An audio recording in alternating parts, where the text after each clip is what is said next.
1530 à Moscou, un enfant naît dans un palais sombre. À 3 ans, il devient prince de Russie après la mort de son père. Mais son enfance est un enfer.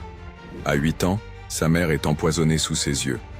Les nobles se battent pour le pouvoir.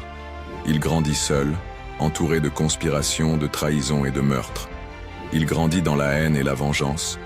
À 16 ans, il est couronné le premier tsar de Russie. Dès le début, il veut imposer son autorité.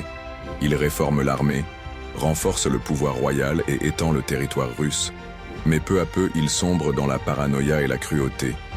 En 1565, il crée une police secrète, les Opritchniki. Habillés de noir, chevauchant des chevaux noirs, ils sèment la terreur. Ils traquent, torturent et exécutent tous ceux que le tsar soupçonne de trahison. En 1570, Ivan ordonne le massacre de Novgorod, l'une des plus grandes villes de Russie.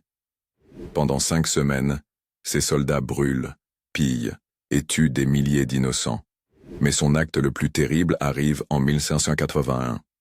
En pleine crise de rage, il frappe son propre fils d'un coup de bâton à la tête. Son héritier meurt sous ses yeux. Ivan, dévasté, sombre encore plus dans la folie.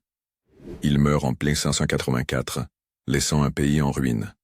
Mais malgré sa cruauté, il a posé les bases de la Russie moderne.